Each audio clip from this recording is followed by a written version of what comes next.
What's up? Time Talks Med here. Let's continue our cranial nerve series. Cranial nerves are 12 pair of nerves that exit the brain and the brainstem.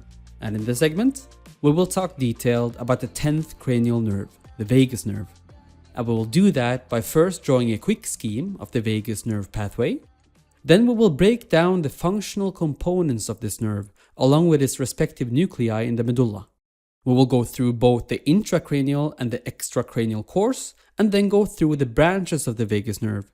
And to make it easier, we will divide them according to the anatomical region along its pathway, which are the jugular foramen, neck, thorax, and the abdomen. Alright, let's start making a little scheme and then we will talk about it in detail. Now, the vagus nerve has the longest course of all the cranial nerves, extending from the head to the abdomen. It has a parasympathetic component, which help regulate functions like the heart rate, digestion, and the respiratory rate. It has a sensory component to relay information from various visceral organs, and a motor component for tasks like speech and swallowing. This nerve has altogether 4 nuclei that are located within the medulla oblongata. We got the nucleus ambiguus, which is a motor nucleus, posterior or dorsal nucleus of the vagus nerve, which is parasympathetic, nucleus of the solitary tract, which is functionally divided into a viscerosensory part and a gustatory part for taste. And we got the spinal nucleus of the trigeminal nerve, which is somatosensory. Now, what happens is nerves are going to go in and out through the medulla on the lateral aspect of the olive called the retroolivary groove. So it has a motor component, parasympathetic component, and the sensory components. Some important landmarks to put in here are the jugular foramen, superior ganglion of the vagus nerve, and the inferior ganglion of the vagus nerve. And keep in mind the glossopharyngeal nerve also has a superior and an inferior ganglion around the same area. So these are different, all right? The first branch that I want to mention here is the auricular branch, which gathers sensations from the skin on the anterior auricle, external acoustic meatus, and the external surface of the tympanic membrane. The auricular branch will go through the mastoid canaliculus and then synapse with nuclei located within the superior ganglion. And from here, it will take sensory fibers directly to the spinal nucleus of the trigeminal nerve. Another sensory nerve is the meningeal branch, which arises at the superior ganglion and re-enters the skull via the jugular foramen, as you see here, to innervate the dura of the posterior cranial fossa, also taking sensory information towards the spinal nucleus of the trigeminal nerve. Now, from here on, we're going to do a couple of branches together, since most branches of the vagus nerve consist of a combination of parasympathetic, motor, and sensory innervation. So, the motor component coming from the nucleus ambiguus will go through the jugular foramen and the ganglia without synapsing with them. Then it's going to take a turn towards the pharynx to contribute to the pharyngeal plexus together with the glossopharyngeal and the laryngopharyngeal nerves. So the vagus nerve here represents the motor component of the pharyngeal plexus and ultimately provides motor innervation to most muscles of the soft palate, all but the tensor veli palatini muscle, and of the pharynx, all but the stylopharyngeus muscle. Around at the same level of the inferior ganglion, the cranial component of the 11th cranial nerve, the accessory nerve, is going to supply motor fibers into the vagus nerve and further towards the pharyngeal plexus, which means that the 11th cranial nerve is going to help the vagus nerve innervate most pharyngeal and soft palate muscle, both coming from parts of the nucleus ambiguus in the brainstem. Some sources say the accessory nerve helps with the innervation, and some sources mention that the vagus nerve alone does the job. So keep this in mind. Now, together with the pharyngeal branch, there are going to be sensory taste fibers, sensing taste at around the region of the epiglottic valleculae, which are going to synapse with nuclei within the inferior ganglion to further send information towards the nuclei of the solitary tract. The motor fibers are going to continue and give off fibers forming the superior laryngeal nerve. The superior laryngeal nerve is going to contain general visceral efferent fibers that synapse with nuclei in the inferior ganglion, which goes towards the nuclei of the solitary tract. The pharyngeal nerve is now going to split into an external branch and an internal branch. The external branch is primarily going to innervate the cricothyroid muscle, which is a muscle that aids in phonation or vocalization. The internal fibers are going to contain a little bit of parasympathetic fibers as well, coming in from the posterior nucleus of the vagus nerve. And they're going to provide sensory innervation to the laryngeal mucosa above the vocal cords, epiglottis, and the root of the tongue, and parasympathetic innervation to glands and vasculature in the same area. Further down the line, we got the recurrent laryngeal nerve, which leaves the nerve at the region of the neck, goes down to the thorax to loop around the subclavian artery on the right side and the aortic arch on the left side, and then they travel back up along the neck. On its way, it's going to give off branches to the trachea, and again providing parasympathetic fibers as well, innervating the mucosal lining of the trachea and mucosal glands and smooth muscles in the same area. We have the esophageal branches, which provide motor innervation to striated muscle of the esophagus, sensory innervation to the mucosa, and parasympathetic innervation to glands and smooth muscles in the esophagus. It's also going to provide motor innervation to the inferior pharyngeal constrictor muscle, and a little bit of sensory innervation to the pharyngeal area as well. The recurrent laryngeal nerve are going to go up towards the larynx and terminate as the inferior laryngeal nerve.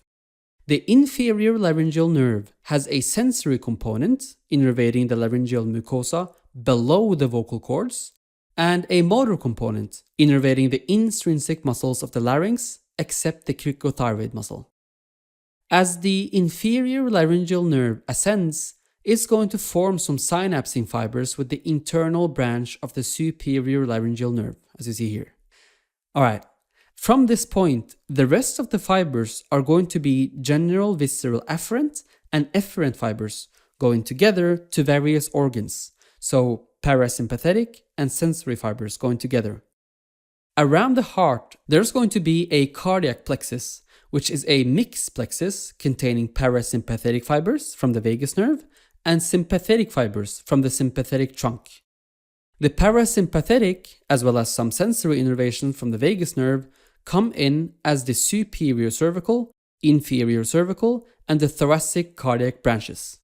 While I did say that the nucleus ambiguus is a motor nucleus, research has shown that most parasympathetic fibers coming into the heart actually comes from the nucleus ambiguus, and to a lesser extent the posterior nucleus of the vagus nerve. So even though I'll put in here as though they come from the posterior nucleus of the vagus nerve, just keep in mind that most parasympathetic innervation to the heart come from the nucleus ambiguus to reduce its heart rate. Some variations also say that the cardiac branches come from the recurrent laryngeal nerves and not from the vagus nerve directly. I'm just basing this scheme off of how I learned it. But, keep these things in mind.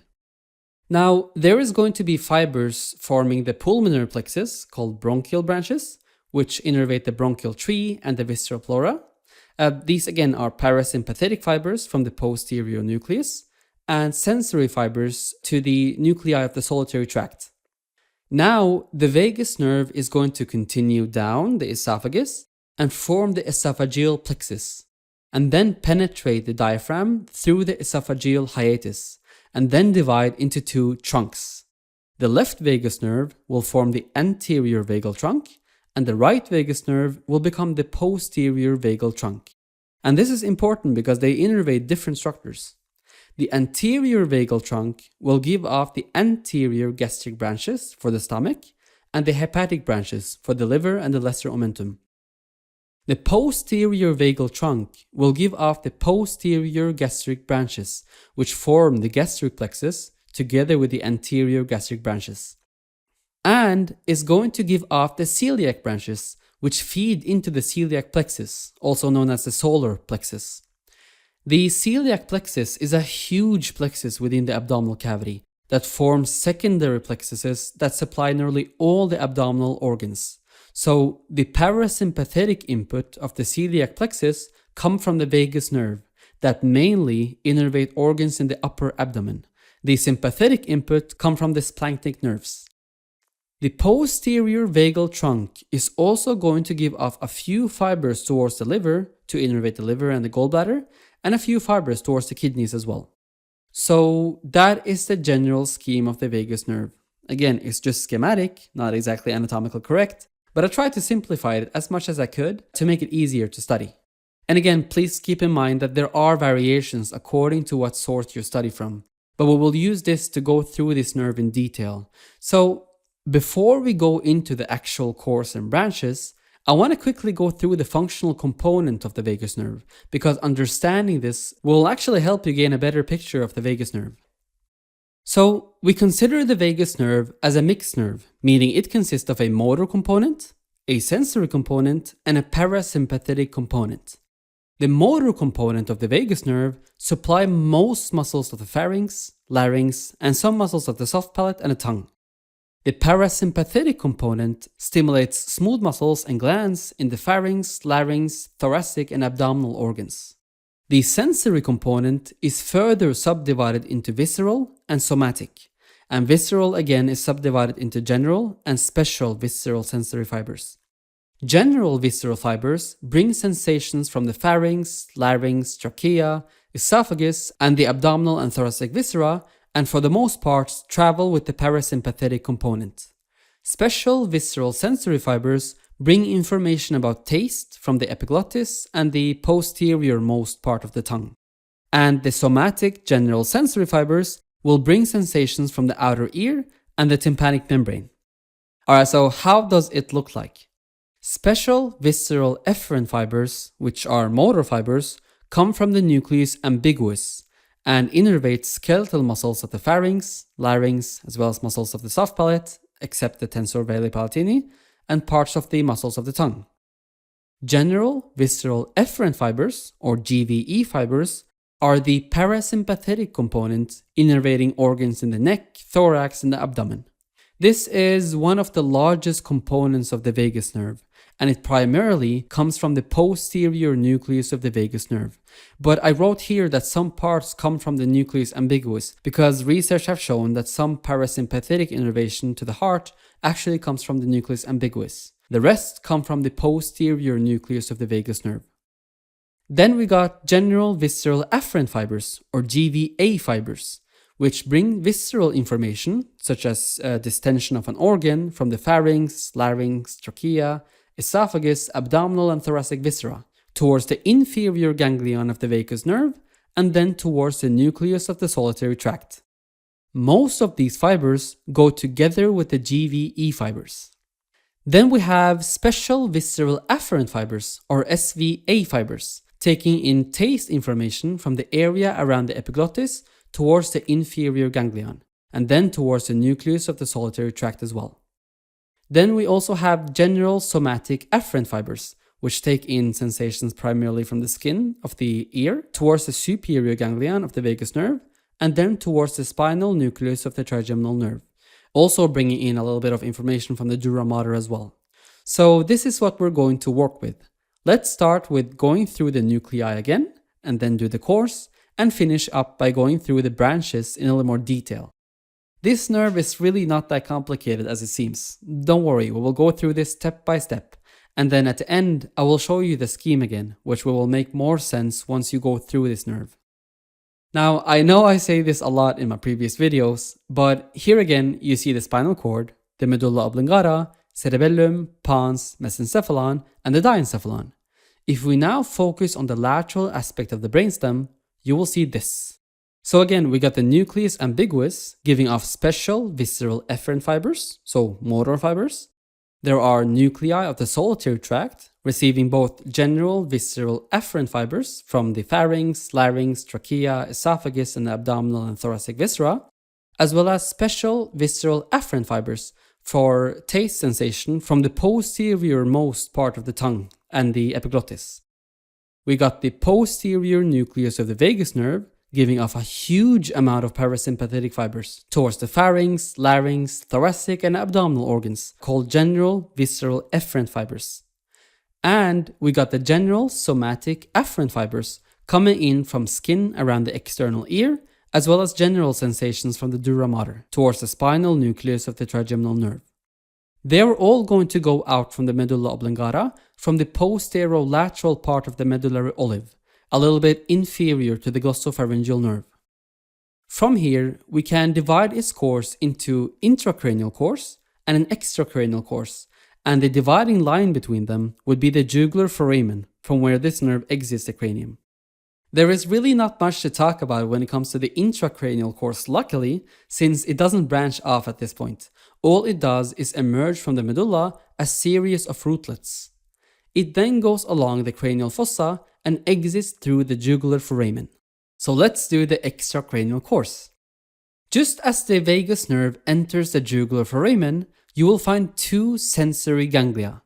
They contain only sensory nuclei. There is a superior ganglion of the vagus nerve, which is located within the jugular foramen, and the inferior ganglion of the vagus nerve, which lies just below the jugular foramen. At the region of the inferior ganglion, there are going to be motor fibers from the cranial part of the accessory nerve that join the vagus nerve to distribute along its pharyngeal and laryngeal branches. In the neck, the vagus nerve lies in the carotid sheath, along with the internal jugular vein and the common carotid arteries. Then they descend. The right and the left vagus nerve descend a little bit differently, and it's really important to know this. Now, what happens is the right vagus nerve moves so that it becomes posterior to the esophagus, while the left vagus nerve moves so it becomes anterior to the esophagus. They both then form the esophageal plexus. They will then follow the esophagus through the diaphragm via the esophageal hiatus. Now what happens is that the left vagus nerve will become the anterior vagal trunk, running anterior to the stomach, while the right vagus nerve becomes the posterior vagal trunk, running on the posterior aspect of the stomach. This is important because the left and the right vagal trunks give off different branches and supply different regions in the abdominal cavity. So this is the course. This is how this nerve actually travels within the body. Now what I want to do is divide the branches of the vagus nerve into branches in the jugular fossa, branches in the neck, branches in the thorax, and branches in the abdomen. It makes so much more sense to divide them this way. Let's do the branches in the jugular fossa first. The first branch that I want to mention here is the meningeal branch. And the meningeal branch arises at the superior ganglion and re-enters the skull at the jugular foramen, as you see here. This branch contains general somatic afferent fibers and supply the dura mater of the posterior cranial fossa. Then we got another nerve that also arises from the superior ganglion, called the auricular branch. It's going to re-enter the lateral portion of the jugular foramen via the mastoid canaliculus. It then runs through the temporal bone, passing close to the facial canal, reaching the surface of the tympanomastoid fissure, just anterior to the external acoustic meatus. This nerve also contains general somatic afferent fibers and have their cell bodies located in the superior ganglion. It innervates and supplies sensations to the external tympanic membrane, external acoustic meatus, and a small portion of the external ear as well. So those are the two branches at the level of the jugular fossa. Let's now do the branches in the neck. The first one is a pharyngeal branch that arises from the inferior ganglion of the vagus nerve and contain a mixture of visceral afferent fibers and motor fibers. Notice here how the cranial part of the accessory nerve enter into the vagus nerve. So fibers from the accessory nerve is going to run together with the pharyngeal branch to supply with motor fibers as well. The pharyngeal branch of the vagus nerve is going to help form the pharyngeal plexus. So the pharyngeal plexus contain a motor component derived from the vagus nerve, a sensory component derived from the glossopharyngeal nerve, and a sympathetic component derived from the laryngopharyngeal nerve of the superior cervical ganglion. So motor components come from the vagus nerve, and they innervate all the muscles of the pharynx except the stylopharyngeus muscle, which is innervated by the Glossopharyngeal nerve. And it innervates all the muscles of the palate, except the tensor veli palatini muscle, which is innervated by the mandibular nerve. The pharyngeal branch also contains special visceral afferent fibers that is primarily responsible for taste sensations from the few taste receptors in the epiglottis and the surrounding tissue. Then we got the superior laryngeal nerve. It consists of parasympathetic GVE fibers, sensory GVA fibers, and motor SVE fibers. The superior laryngeal nerve will also originate from the inferior ganglion and then run inferiorly on the lateral surface of the pharynx. Then it splits into the internal branch and an external branch. The internal branch of the superior laryngeal nerve penetrates the thyrohyoid membrane to enter the internal aspect of the larynx, while the external branch of the superior laryngeal nerve runs down on the lateral surface of the inferior pharyngeal constrictor muscle. Now, the internal branch consists of GVA fibers that provide sensory innervation to the laryngeal mucosa above the vocal cords, epiglottis, and the root of the tongue. It also contains GVE fibers providing parasympathetic innervations to glands and vasculature of the same area. The external branch, however, is purely motor, so it contains SVE fibers that will go down and innervate primarily the cricothyroid muscle, which help with phonation or vocalization. It might also send some fibers to the inferior pharyngeal constrictors as well, but it's primarily going to innervate the cricothyroid muscle. All other intrinsic laryngeal muscles are innervated by the recurrent laryngeal nerve, which is another branch of the vagus nerve. The recurrent laryngeal nerve is also a mixed nerve containing parasympathetic GVE fibers, sensory GVA fibers, and motor SVE fibers. This nerve is a little weird because it loops around the large vessels and then goes up again, but the course of the right and the left recurrent laryngeal nerves differ due to the vascular asymmetry in the upper thorax. On the right side, the recurrent laryngeal nerve passes over the anterior surface of the subclavian artery, then loops under the brachiocephalic artery, and then starts to ascend in the groove between the trachea and the esophagus. On the left side, the recurrent laryngeal nerve passes over the anterior surface of the aortic arch, then loops under the arch, and then ascends in the groove between the trachea and the esophagus on the left side.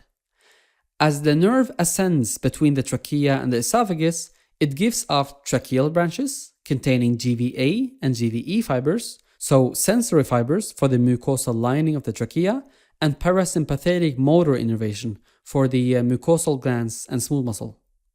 It gives off esophageal branches containing GVA, GVE, and SVE fibers, so motor innervation for the striated muscles of the esophagus, its upper parts, sensory innervation for the mucosal lining of the esophagus, and parasympathetic motor innervation for the mucosal glands and smooth muscle. Then a little bit upwards, we can see the pharyngeal branches. That's primarily going to be SVE motor fibers for the inferior pharyngeal constrictor muscle.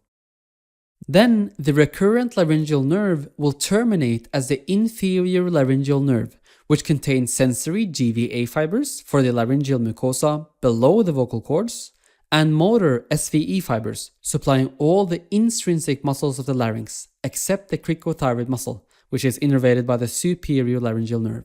So the inferior laryngeal nerve innervates the lateral and the posterior cricoarytenoid, transverse and the oblique arytenoid, thyroarytenoid, and the vocalis muscle. As it ascends, there might be some branches of the inferior laryngeal nerve that go together with the internal branches of the superior laryngeal nerve. Then we got another nerve. This nerve is going to go all the way down towards the heart, called the superior cervical cardiac branches, running on both sides, as you see here. They branch off the vagus nerve at the upper part of the neck, then descend behind the subclavian artery to diverge into the deep part of the cardiac plexus, giving parasympathetic GVE fibers and sensory GVA fibers. So those were the main branches in the neck. The branches in the thorax will also send off fibers that innervate the cardiac plexus, called the thoracic cardiac branches and the inferior cervical cardiac branches. Now, keep in mind there might be some variations here. Some sources say the inferior cardiac nerves arrive from the recurrent laryngeal nerves on the left side, and some say it comes from the main vagus nerve. But essentially, they're both going to contain parasympathetic GVE fibers and sensory GVA fibers. So what happens is, nucleus solitarius receives the baroreceptor sensory input, while the nucleus ambiguus and dorsal motor nucleus, to a lesser extent, are involved in the parasympathetic output. So usually parasympathetic fibers come from the posterior nucleus of the vagus nerve. But when we talk about the cardiac plexus, it's usually coming from the nucleus ambiguus. The nucleus ambiguus contain vagal efferent neurons that inhibit the heart rate. And so when the heart rate increases, baroreceptor afferents are activated and terminate in the nucleus tractus solitarius in the medulla. These signals get carried by the afferent nerve branches of the cranial nerve 9 and cranial nerve 10. The cells of the nucleus tractus solitarius sends excitatory signals to the nucleus ambiguus, which then sends inhibitory signals to the sinoatrial node via the 10th cranial nerve to reduce the heart rate, providing tonic inhibition to the heart rate to serve as cardioprotective function. And what happens when the heart rate becomes too low? This parasympathetic response is not activated, allowing the heart rate to rise. This is generally how this works. Other nerves in the area are the bronchial nerves. We got some anterior bronchial nerves that contribute to the anterior pulmonary plexus, which innervate the bronchial tree and the visceral pleura. And we got some posterior bronchial branches that are larger and more abundant than the anterior ones, and they form the posterior pulmonary plexus, innervating the same structures as the anterior one. So again, it contains parasympathetic GVE and sensory GVA fibers. So if you stimulate the vagus nerve, it will cause bronchoconstriction, mucus secretion, and bronchial vasodilation. Remember, it's a parasympathetic response. And the vagus nerve also helps initiating the cough reflex as well.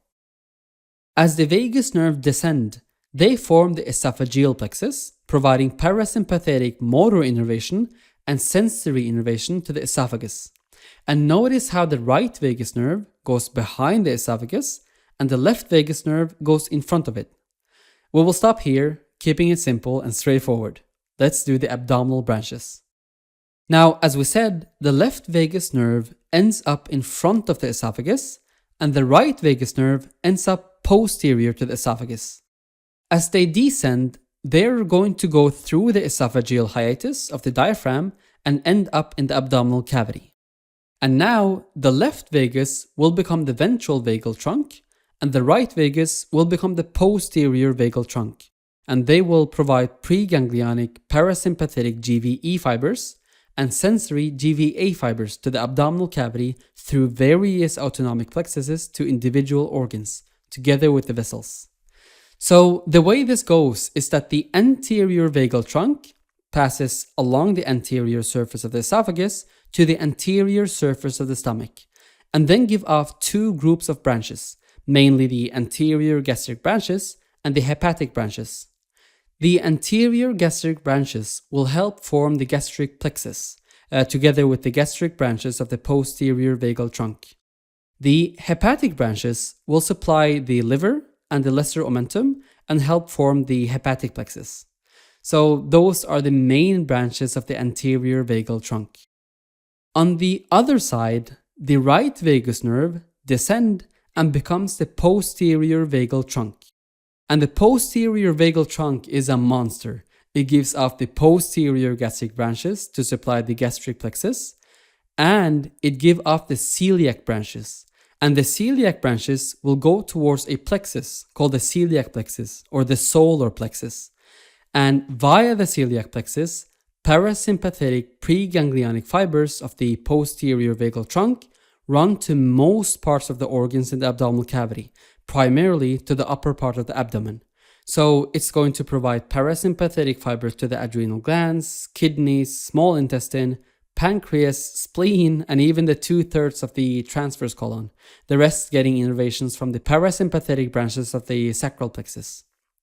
Other minor branches that might come off from the posterior vagal trunk are the renal branches and the hepatic branches, but primarily when we talk about the posterior trunk, it's the celiac branches and the posterior gastric branches we think about. So those are the main branches coming off from this nerve. Alright, so that was everything I had for the vagus nerve. Here again you see the scheme for the vagus nerve. It's just schematic, not exactly anatomically correct, but I hope it will help you gain a good understanding of this nerve. So we now covered the vagus nerve. The next video is going to be about the 11th cranial nerve, the accessory nerve. Thank you so much for watching another one of my videos. If you enjoyed, learned something from it, please remember to like, comment your favorite moment, subscribe, turn on those notifications. If you're looking for other ways to support, go ahead and check out the link in the description box. Have fun, y'all. Peace.